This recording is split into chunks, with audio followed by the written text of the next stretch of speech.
कथितां भगवता नारायणेन स्वयं व्यासेन ग्रथितां पुराणमुनिना मध्ये महाभारतम्। Om Asato ma Satkamaya Tamaso ma Jyotirgamaya Mrityorma Amritam Gamaya Aviravirmaheti Rudrayate Takshinam Mukham Tenamam Pahi Nityam. May the Divine lead us from the unreal to the real, from darkness to light, from death to immortality. May the Divine Consciousness fill our hearts and protect us. In our last reflection, we were reflecting on the cosmic form that Krishna showed to Arjuna. Up to this point in the teaching, we find that there has literally been a feast of ideas. There's been discussion about the Atman, and there's karma, there is jnana, there is reference to the Supreme Spirit, sometimes spoken of in very personal terms, sometimes in very impersonal terms. And we see that every question that Arjuna asks, starting with chapter 3 of the Gita, is just weighing these different ideas that Krishna has presented. It's a little bit like, although this example might be a little bit crude, it's like going when you go to a mall or when you go to buy something, and then you have 10 or 15 different varieties of things. And obviously, when we go shopping, we want to buy something that is really good, something that is valuable, something that is of good quality. Here it's not exactly in the same way, but somewhat similar. Here is this feast of ideas that Krishna is presenting before Arjuna. And some of these ideas that are presented seem to call for a choice. When Krishna spoke about the path of karma and the path of jnana in the second chapter, for instance, it seems like there is a choice whether I could either choose this or I could choose that. Which is why the beginning of the third chapter, Arjuna asks Krishna, which of these is better? Which of these is greater? Which is because obviously I would like to take that path which is better, that path which is greater, that path which is superior. And so we see the discussion about the relative importance or the superiority between jnana and karma discussed earlier. Now here, Arjuna's question is related to just the nature of the divine being. Because up to this point, whenever Krishna has referred to the transcendent reality, it is sometimes in very impersonal ways. When he speaks about the Atman, that which is birthless, deathless, that which weapons cannot cut, that which water cannot wet. Very impersonal. On the other hand, both the vision that Arjuna just had of the cosmic form, that was very personal. There was this, yes, not exactly a human figure, but a human-like figure, but huge, of cosmic proportions, with innumerable hands and mouths, and terrifying as it was, but it was still a kind of a personal figure. And then Krishna has also spoken about the divine being in very personal terms. And so Arjuna's question here is logical. he says, so which of these two aspects of the divine are better? Which of the people who worship the impersonal, are they better, or the people who worship the personal form of the divine, are they better? Now you might remember that this was also one of the favorite questions of Sri Ramakrishna. Many of the people who visited him, this was a question they often faced from Ramakrishna. He would say, do you believe in God with form or without form? Or do you believe in Sanskrit, the word they used is sakara or nirakara. Akara is form. Sakara means with form. Nirakara, so nir prefix akara means without form. So that was one of the questions Sri Ramakrishna used to ask. Do you believe in God with form or without form? Or do you believe in God with qualities or God beyond qualities? Now, these kind of questions seem to give us an impression that we have a choice whether I should worship this aspect of the divine or the other aspect of the divine. And so Arjuna's question here, the beginning of chapter 12, is which worship is superior? Which worship is better?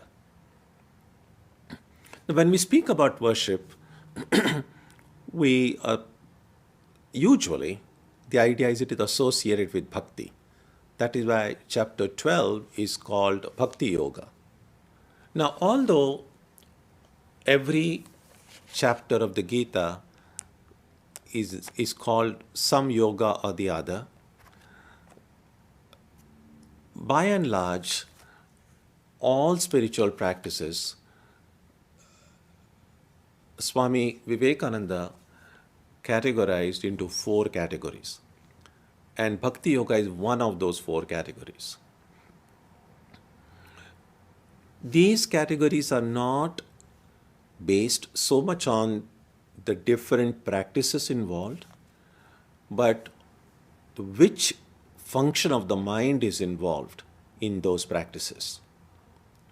The mind, just to summarize what we have seen on many earlier occasions, the mind has primarily 3 different functions. One function of the mind is cognitive. That part of the mind which uses reason and logic, the rational part of the mind. So, any spiritual practice, again, not spiritual practices just limited to Vedanta, but any spiritual practice from any religious tradition, across religions, across the different points in history, whichever we can characterize as spiritual practice. Now, if in that practice, the predominant power of the mind, the power of reasoning, the power of logic, if that is the power that is used, if it is that cognitive function of the mind that is primarily being employed in that practice, then those kind of practices will come under Jnana Yoga. The mind has another function, and that is called the affective function. An affective function is where the mind uses and employs the power of feelings and the power of emotions. So every spiritual practice where the predominantly the power of feelings and emotions is employed, the word predominantly is important because we cannot just make these artificial compartments in the mind as if to say, oh, reasoning has nothing to do with feeling and so on. So predominantly means that is the major part of the practice. So feelings and emotions, when they are used predominantly, then those practices are called Bhakti Yoga. That means that there is a scope for reasoning and logic in the path of bhakti as well.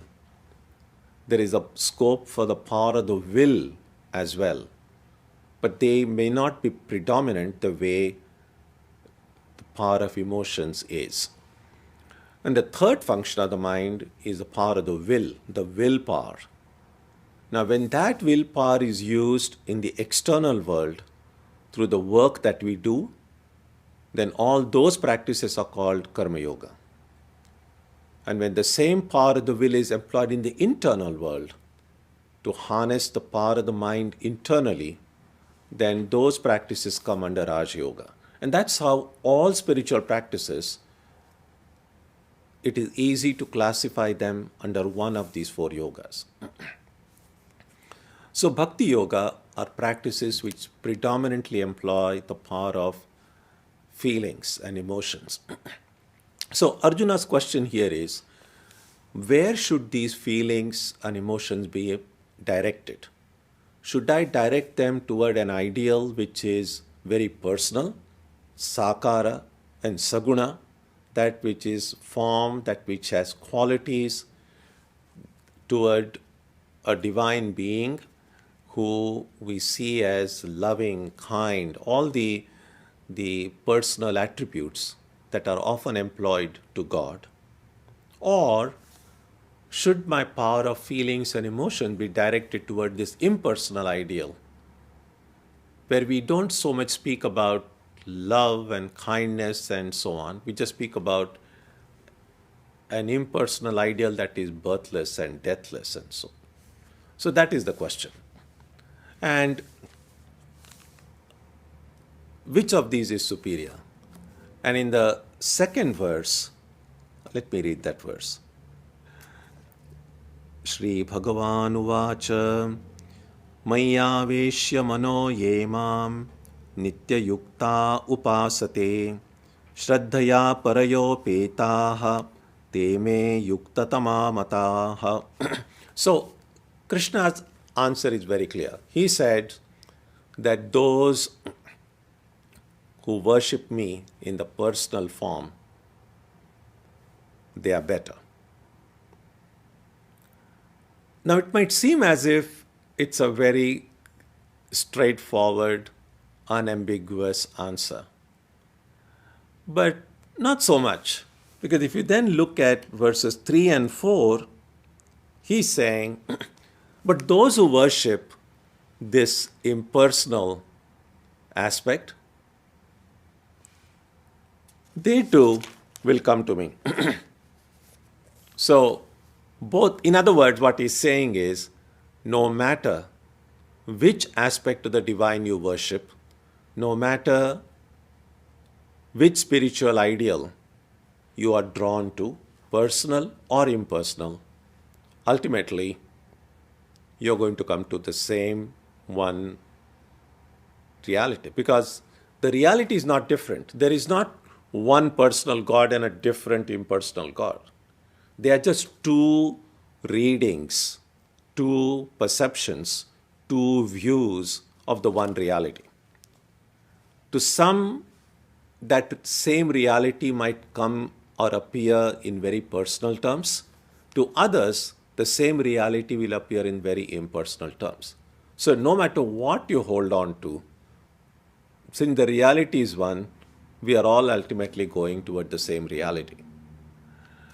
So then what was the point in saying that those who approach his preference, Krishna's preference for those who approach the divine in personal terms? And the reason he describes in verse 5. Take a look at it. Klesho adhikataras tesham avyakta sakta chetasam avyakta hi gatir dukkham deha vadbhir avapyate. Greater is their trouble whose minds are set on the unmanifested, that is the impersonal. For the goal of the unmanifested is very hard for the embodied to reach. So that's the only reason why Krishna shows preference for the personal than the impersonal. Not because one works and the other doesn't. Both are efficient methods, efficient ways, efficient paths of reaching the divine. But the path of the impersonal is more difficult, is more tough than the other one. Now we might pause here and ask, why is it more tough?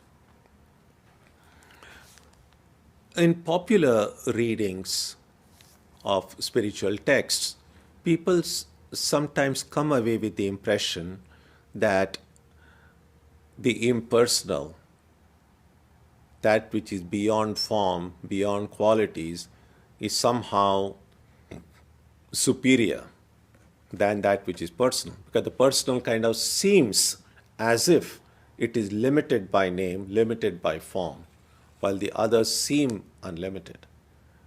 But that's an illusion. The idea is, even when we think of the formless, as long as it is still an object of our thought, it is also very limited. So there is no need to imagine that one is superior and the other is not. Once Sri Ramakrishna was asked that question, is God with form or without form?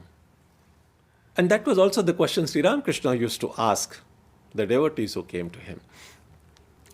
And Sri Ramakrishna's answer was not simply that God can be with form and without form, but then the phrase that he adds afterwards, God is with form, without form, and so much more besides.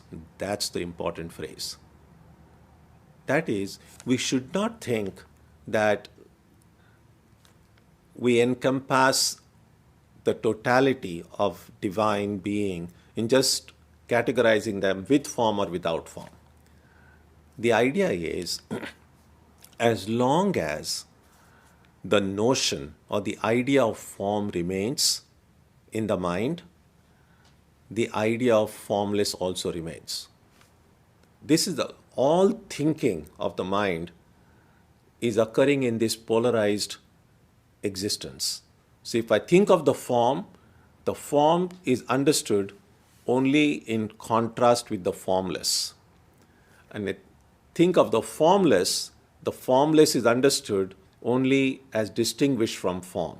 So you cannot separate the idea of the form from the formless because they are kind of linked, being two poles of the idea related to form.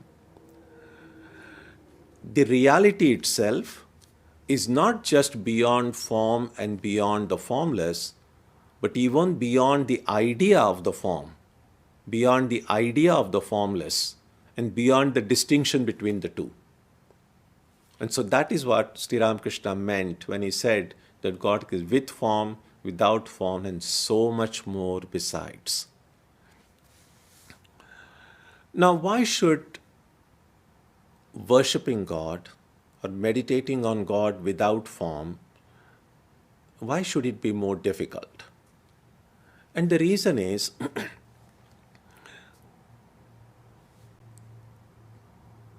there is a principle involved in worship. It's called Devo Bhutva Devam Yajet. That is, in order to worship the divine, we have to become divine in some way.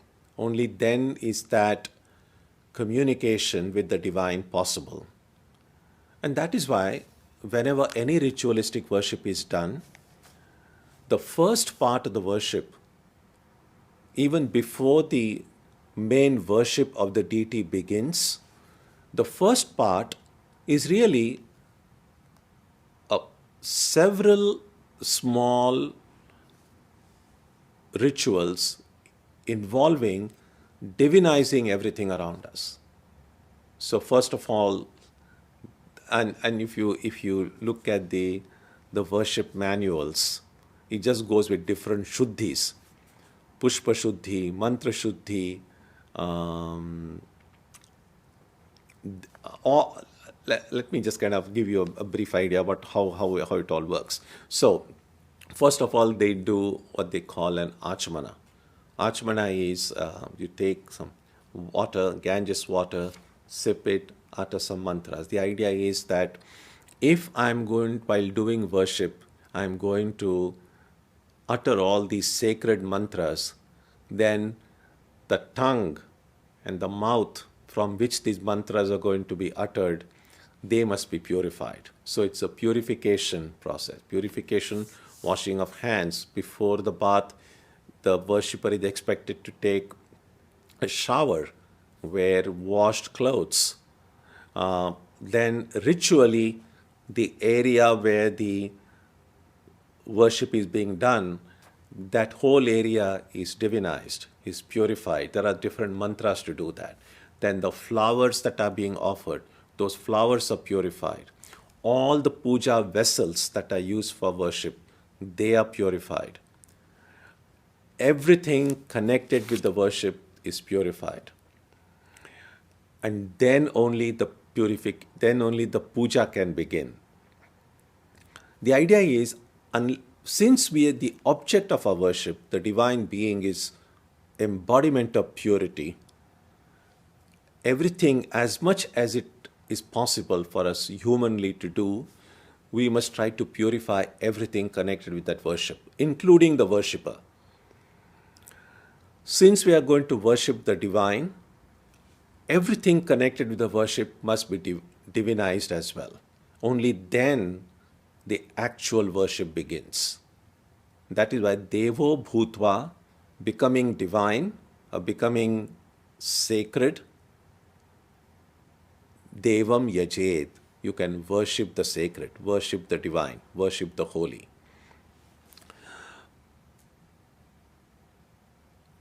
So, in order for us to be able to worship the impersonal or to meditate on the impersonal, we have to become impersonal ourselves. And that is not easy. Right now, we don't have to struggle at all to be personal. Why is it easy? Because I am a person. I don't have to look inside a book to find whether I'm a person or not. That is, our personhood is firm in the mind. We have no doubt. Yes, right now I think of myself as a human being.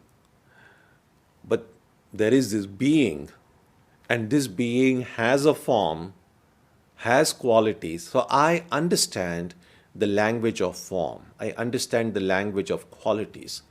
I understand what it means to be loving, kind. When I see a loving person, a kind person, an unselfish person, through the way they talk, the way the work they do, I'm able to understand it, appreciate it, and be inspired by it.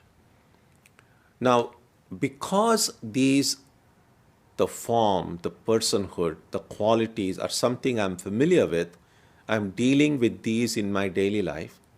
Of course, in a very limited way, because I'm a human being, I'm looking at other human beings, and I'm seeing all these things, but in a very limited scale. Now, if I can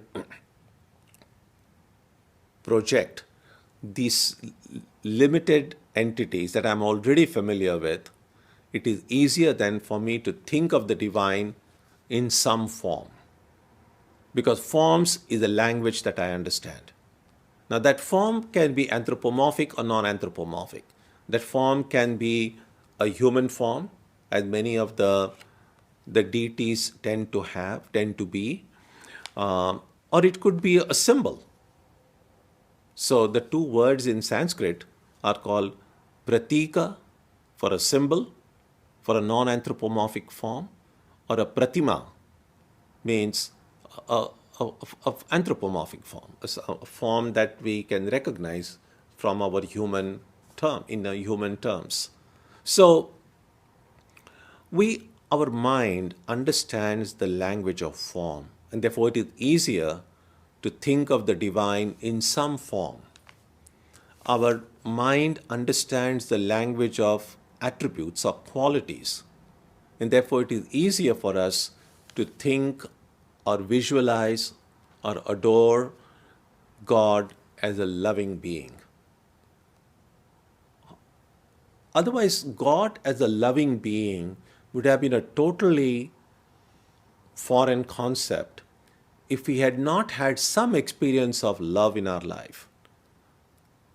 We have people in our lives where we have seen there is such a thing as a love.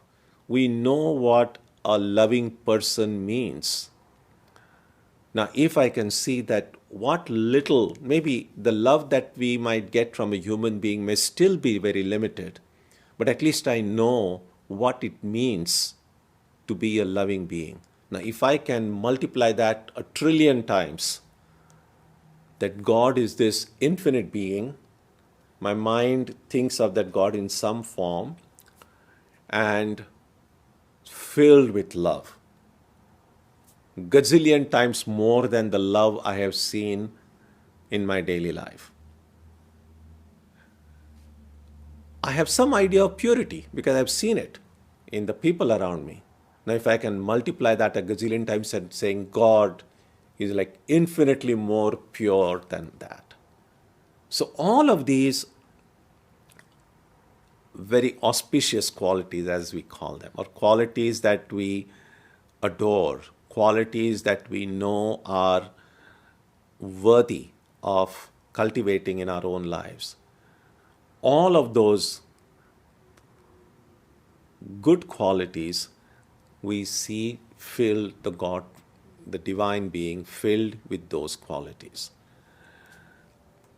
That is so much more easier to do than to think of a neutral being without any qualities, without any form. It's not impossible, but it's difficult, very difficult. And that is the only reason why Krishna says that no matter which aspect of the divine you worship, you will come to the same being, but it is easier to do so if you begin your spiritual journey with something familiar.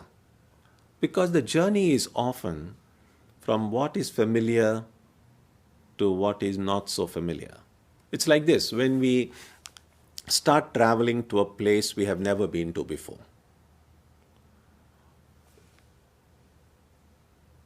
Then clearly we are going to an unfamiliar place. We don't know anything about that place. But my starting point, where I am now, I'm familiar with that. So when I start driving, at least as long as I'm in the city I am, as long as I'm driving, some of those streets are familiar and I just feel comfortable. Then as I start going out and reaching areas I've never been before, then I will begin to see something new. So similarly in spiritual life, for most of us, our journey is from form to the formless. A form with which we are familiar. And Ishta really means a form which we are drawn to naturally. A form that speaks to our heart, speaks to our head. A form that resonates with us. A form that naturally elicits love, adoration, devotion from our heart. So that form, the journey then takes us to the formless. From the name, the mantra that we chant, it is a sound. So the journey is from sound to beyond sound. With the help of words, we start with going beyond words. So it's a journey from the familiar to the unfamiliar. And it's always helpful. We start with what is familiar, and gradually, as we become stronger, we are able to deal with the unfamiliar in a better way.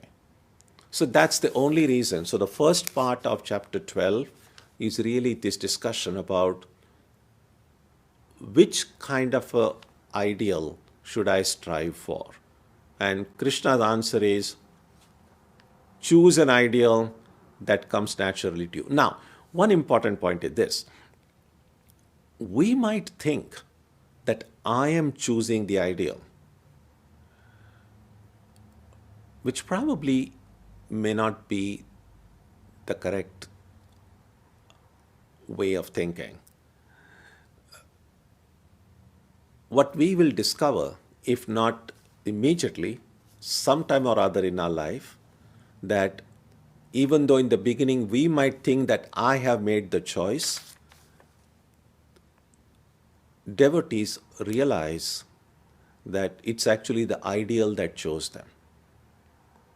So we don't choose something, the ideal chooses. It's a little bit like, think about it this way. Let's say you go to buy a pair of shoes. And usually when we go to a shop to buy, well, nowadays, because of COVID, many people are just buying things online. So if you're doing it online, or actually, if you do manage to go to a shop, usually we have a bunch of options before us. We know we want shoes, what kind of shoes, and so on. And so we have these 5 or 6, 7 different varieties, let's say, at least in front. And then we look at whatever criteria we have in mind, and then we say, this is the pair I'm going to choose. Now, superficially, it does look as if I have made the choice. I had all these options, and I chose that. But maybe not. The reason is, maybe I could not have chosen any other pair than the one that I chose. I had no option. And no option because, let us see, for instance, I already had a certain idea that, let's say, brown shoes really look good on me, or I really love brown. So maybe I have a preference for brown shoes. So I could not have chosen then any other color other than brown because I really love brown color. Now, I means not I. So I'm just giving an example. But brown color is good though. And then a certain style of shoes. Maybe I have preference for a certain style of shoes. And then I could not have chosen any other style because I love a particular style. So if you kind of go on narrowing down my own personal likes, eventually you will find no matter, even if they had put 100 pairs before me, I would have just chosen this one. So my preferences, pre-existing preferences, already had made the choice for me, while giving me the delusion that I was the one who chose it. Now, when we have an ishta in spiritual life, oftentimes in the beginning we might think that I have made that choice. I have chosen it. But we realize, usually sooner, but sometimes later, that no, the choice was not made by me. And that's why oftentimes in the tradition, we say, well, let me leave the choice to the guru. The guru knows what is best for me. So either way, it's not a matter of personal choice. So when we have that ideal which speaks to us, it's through that ideal. For many of us, it begins as if it is a personal ideal. But that personal ideal itself functions. Ramakrishna gives this example of a window. He uses actually he calls it a hole inside a wall. Actually, a window is kind of a hole inside a wall. We don't think about it as a hole because it's kind of nicely good shape and it has all the everything. So we just call it a window, but that's essentially what it is. So either way, you think about it as a hole in the wall or you think about it as a window. A window, oftentimes, or a hole, has a specific shape. And it's limited in size. But through the window, I can see a much larger area. The window here, where I am sitting now, which is facing the river Charles, the river is huge. But through the window, I just have to go. I don't even have to go too much near the window. Looking at it, I see a vast expanse. I see Cambridge on the other side. I see the rivers. I see people jogging. Much, much bigger than the size of the window itself. That is how the form leads me to the formless. My Ishta, my chosen deity, becomes the window. And in and through my Ishta, I have this entry into this vast expanse of the spiritual world. That is how we go from form to beyond form. An adjective Swami Vivekananda uses to describe Ramakrishna, the Swami Vivekananda's composition called Khandana Bhavabandhana, what we sing now as the Vesper hymns in all the centers of the Vedanta Society, the world over. It's a hymn addressed to Ramakrishna. And one of the adjectives in that hymn, it's called Chit Ghana Kai. The hymn itself is in Bengali, but it's very Sanskritized. Every word is, mostly, every little word can be traced back to a Sanskrit source. So Chit is consciousness, Ghana is concentrated, Kaya is the body. So it's possible to those who saw Sri Ramakrishna in person before 1886, they saw a human being. Many of them just saw him as a human being, that's it. Some saw him as a great soul, but nevertheless, still in a human body. There were times when a few of his disciples had visions. Even in Ramakrishna, they saw a different deities. But the vision didn't last forever. Again, he came back into that human form. Now, after his Mahasamadhi, after his passing, we are lucky in some ways that Ramakrishna's form still remains because of technology. Well, because of photographs available now, we don't have to so much just imagine or speculate or depend on descriptions of his contemporaries to know how he looked. We don't have too many photographs, but whatever photographs we have, it's easier for us to visualize how he looked. In meditation, when we visualize that form, what Swami Vivekananda says is that form can be seen not merely as a form of flesh and blood, which it is in human terms, but it's more than that. And he says, Chit Ghana Kai, that is purely consciousness. If consciousness were to be concentrated so that it will become more tangible, then that would be the form it would take. Now, this is true not just for Ramakrishna, that those who worship Krishna or Rama or Jesus, whichever, or the Buddha,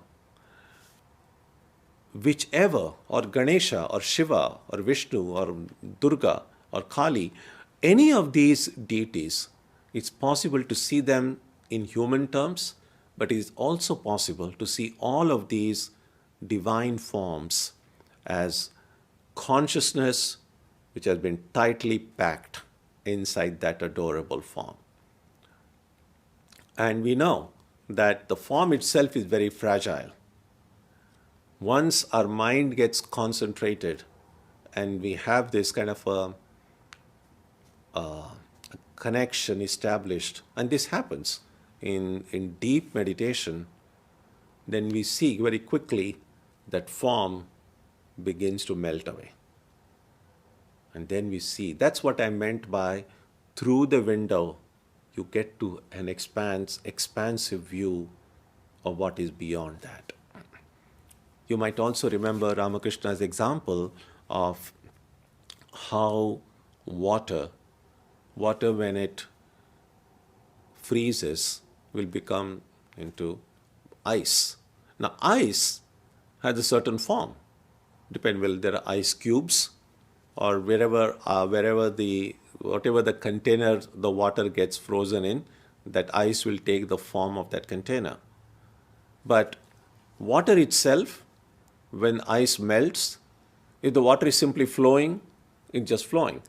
But if it is, again, the water is inside a container, the water also will seem to have a certain form. But when you boil that water and the vapor comes out, it's just everywhere. The vapor has no specific form. So that's how this binary that is created between form and formlessness is eliminated through that example. That even though seemingly the object of our meditation may have a form, that form is not so tightly held. Now, that's true with our form as well, theoretically. You see, now this form that every one of us has, the form that the body has given us, that form keeps on changing, clearly. The form was very tiny when we were born. Then the form became bigger and bigger and bigger. And of course, when the body dies, again, then it's a subtle body within, which also has a form, because it's still a body. We don't know what that form is because we can't see it, but it's subtle. And then, of course, we have this idea of rebirth. It will take different forms. Now, the reason that your and my form seems to continue birth after birth after birth, it's because I don't want to let go of the form. My sense of I desperately clings to this form of the body and mind. It doesn't want to let it go. And as long as I hold on, cling to this body and mind as me, I have to live within a form. And a form brings a limitation.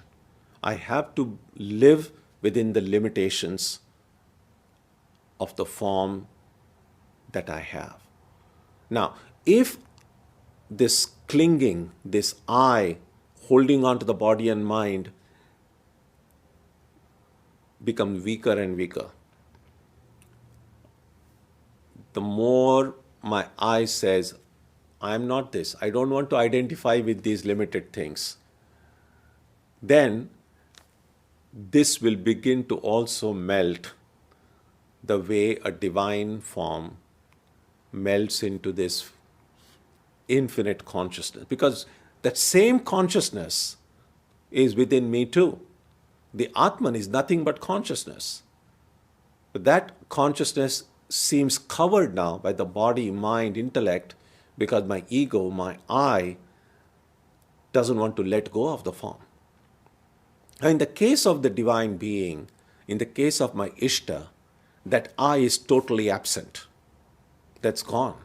And so their form is very fragile, if you like.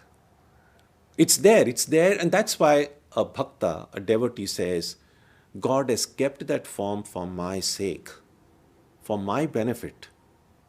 God has nothing to gain by that form. But because it will be difficult for me to visualize, to pray, to meditate on this infinite being, because I am a finite being, out of love for me, God keeps this form, this adorable form. But the more I start becoming impersonal myself, the more my ego, the ego's hold on the body and mind, the more that starts disappearing, then the form of my Ishta also starts disappearing. In other words, the more impersonal I get, the more impersonal does my Ishta become. So there is this direct relationship between the devotee and the divine whom the devotee worships. There is a direct relationship when the one who is doing the worship and the one who is receiving the worship. There is a direct relationship on the one who is meditating and the object of meditation. That is what I said in the beginning, Devo Bhutva Devam Yajet, that the two have to be in the same, I don't have the right word for it, in the same plane, if you like, in order for any kind of a communication to become possible. As long as I'm a person, I can communicate with, pray to, worship and meditate a God who is personal in some way. Not necessarily always with form, but definitely with qualities, at least. But the more impersonal I get, my divine being also becomes impersonal. And so, as I evolve, the object of my worship, the object of my meditation, the object of my adoration also evolves. The divine being is one, the divine being doesn't change, but my understanding of the divine changes as I change. So that's an important point to remember for all of us who are in spiritual life. That, just quickly summarize what we have seen today, is that no matter how we look upon God, in personal terms or impersonal terms, that is fine, that we will ultimately go to that same reality, because God is not many. It's the same God who appears as personal and impersonal. Second thing, it might seem as if we choose that ideal, but reality, it is the ideal that chooses us. So whichever ideal we have, whichever ideal has come to us, either through the grace of God, through the grace of our Guru, that's the path for us. And if I hold on to that with sincerity, with regularity, with faith, with devotion, with Shraddha, that path will open out this infinite reality before us. If the path before me, as I begin my journey, is a path of the personal, then the divine being becomes like the window. As I go closer and closer to the window, more and more of the infinite reality is revealed to me. So that is how this chapter on bhakti begins. Om Jananim Saradam Devim Ramakrishnam Jagadgurum Padapadme Tayo Shritva Pranamami Muhur Muhuhu.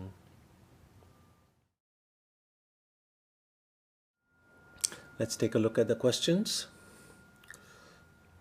My sense of I won't let go of my body and mind until it sees the limitations of form. What in life will show me the obvious limitations of form? The obvious limitations of form are clearly, well, in a very simple way, of course, the form limits me. Right now, I am sitting here.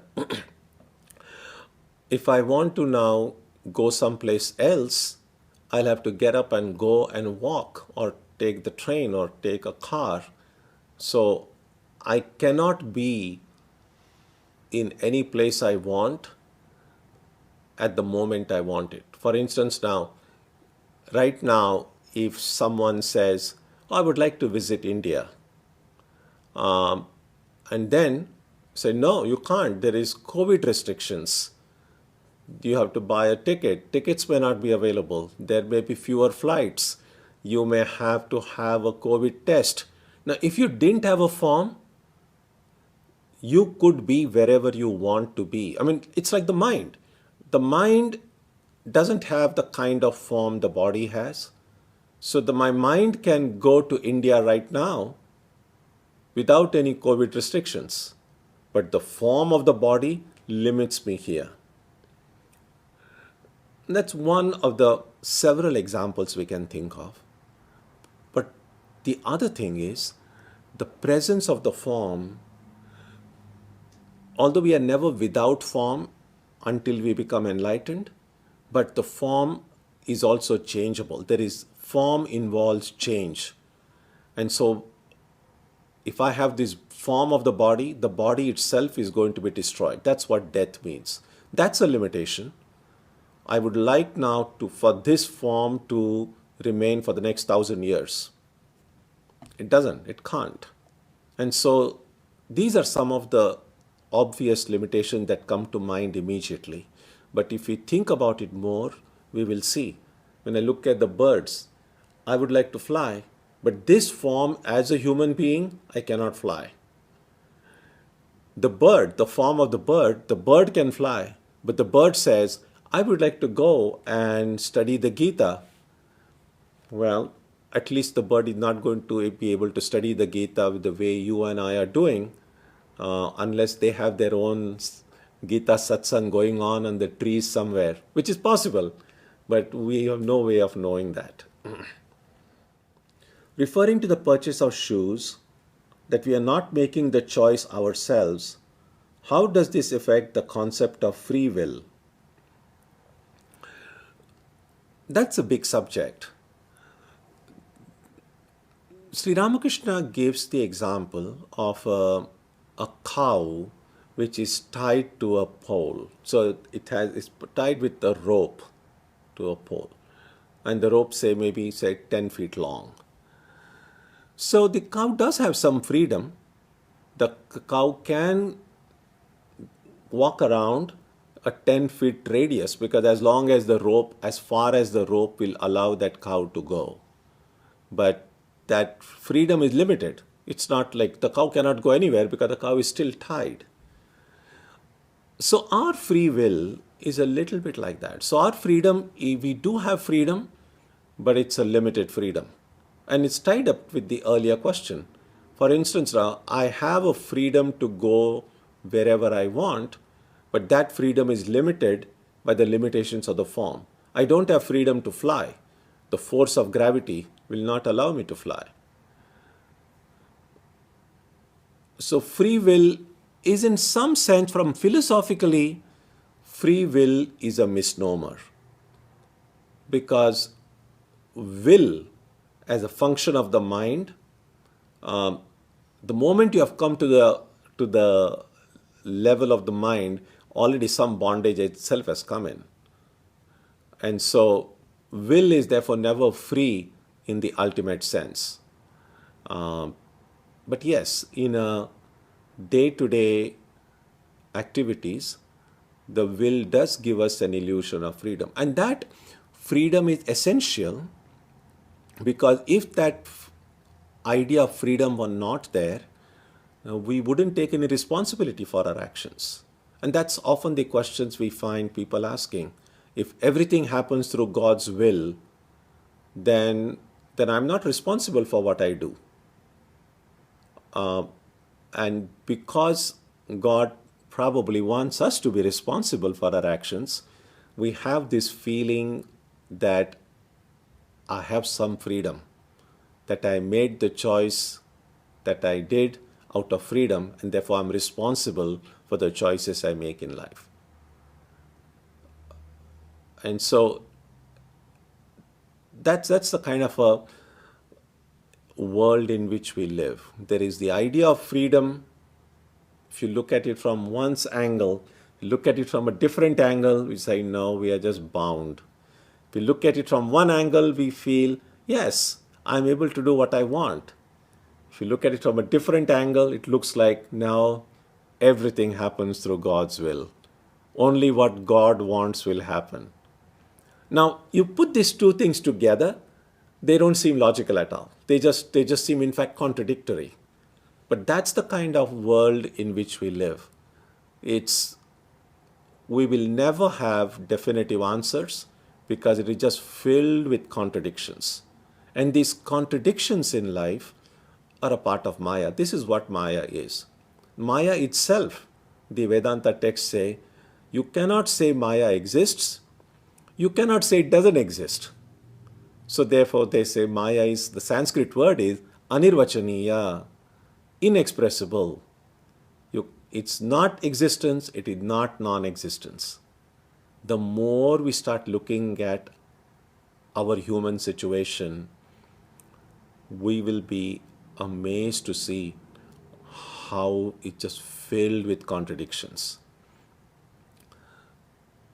our human mind likes to see order. I mean, all the laws that we see around it, the law of gravitation and this law and that law, and the more laws that are then made, all the laws are made to kind of bring some amount of order into our universe. But as we kind of step back and look at it really objectively, we see it just filled with contradictions. In fact, at some point, they even begin to question whether there is such a thing as causation. Even the connection between cause and effect may be our own a human construct. Again, not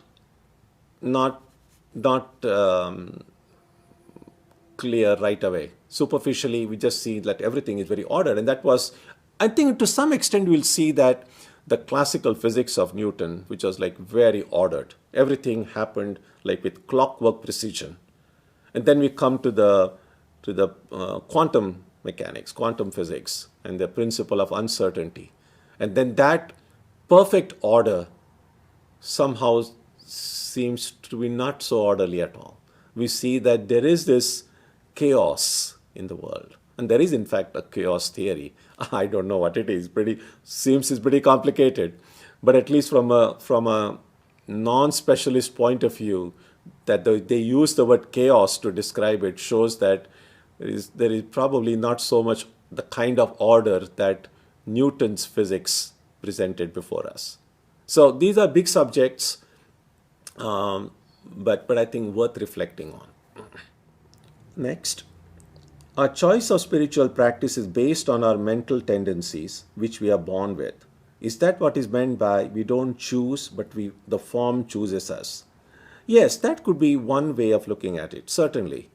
That the inborn likes and dislikes, the inborn biases we have for or against things, that almost predetermines our choices, unless begin to think outside the box, so to speak. But that's very difficult.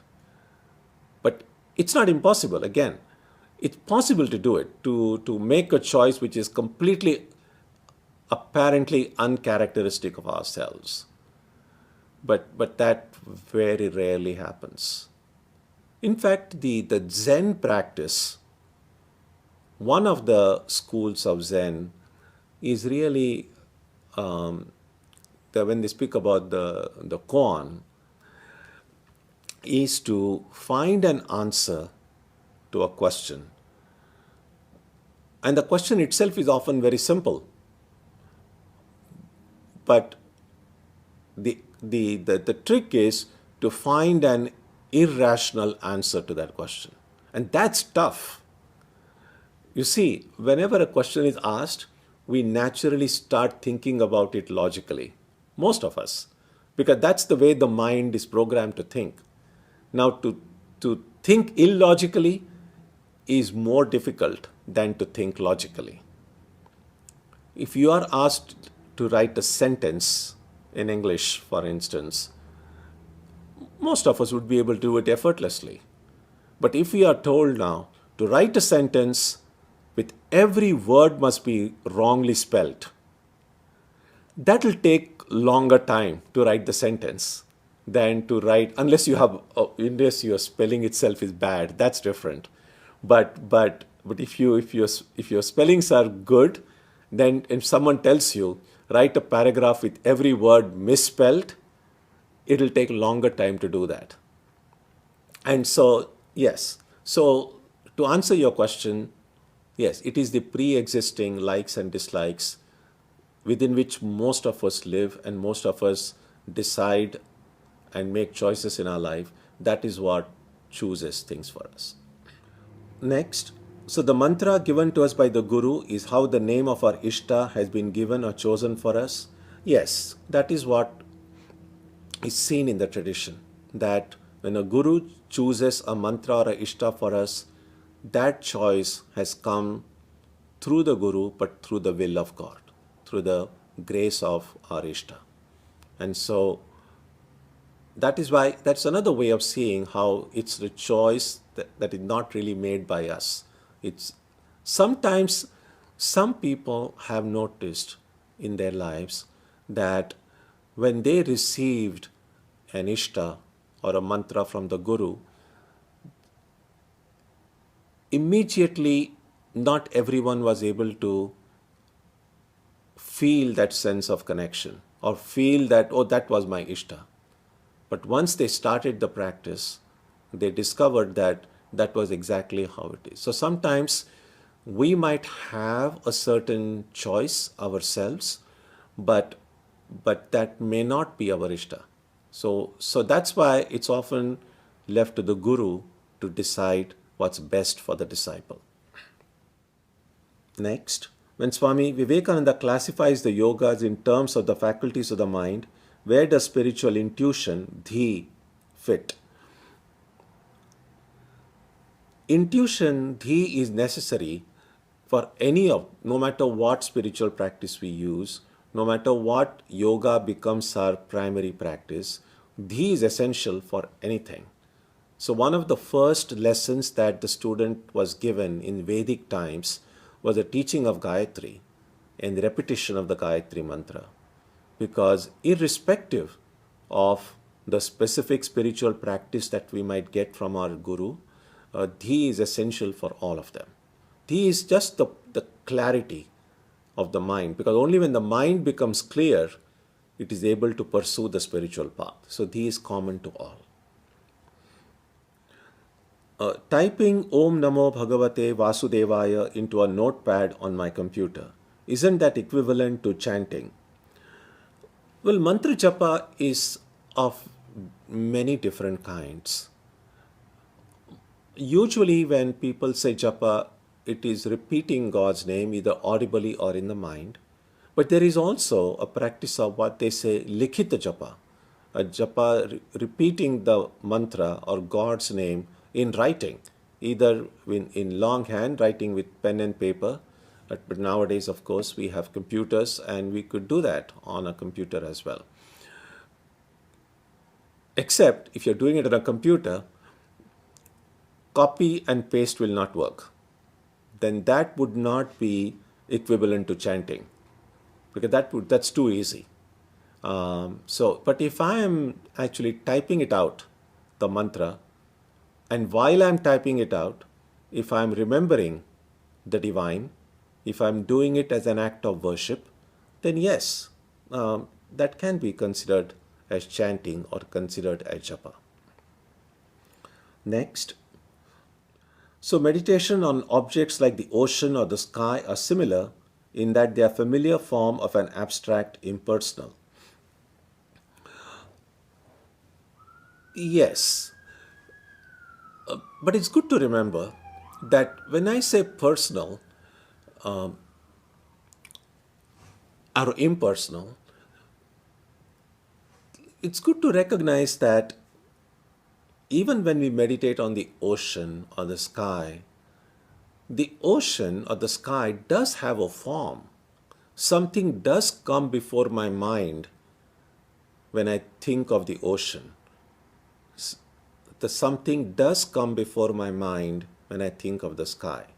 Now, an ocean or a sky are good starting points to think of the impersonal.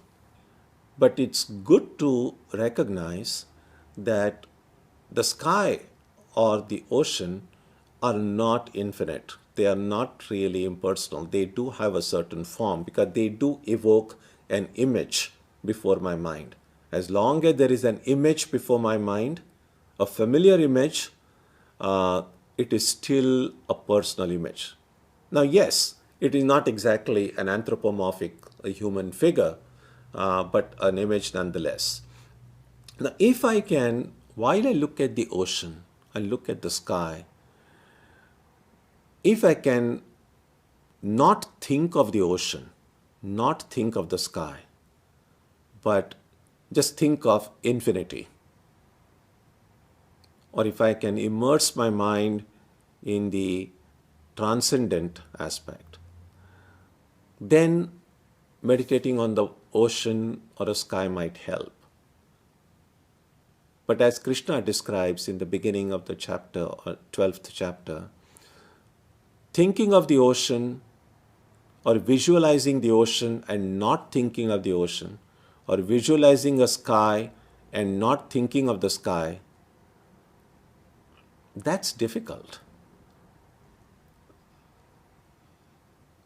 It's certainly more difficult than looking or visualizing the Buddha and thinking of the Buddha, or visualizing Ramakrishna and thinking of Ramakrishna, visualizing Jesus and thinking of Jesus is easier than visualizing an ocean and not thinking of the ocean. In fact, not really thinking of anything, because the moment you think of something, the moment it becomes an object of your mind, it has already got personalized in some way. So it's tough. So it's not just about the ocean or the sky, it's about depersonalizing myself. The more I get depersonalized, then maybe it is easier for me to look at the ocean and not think of the ocean. Yes, so again, not impossible, but certainly more challenging. Om Shanti Shanti Shanti. Peace, peace, peace be unto you.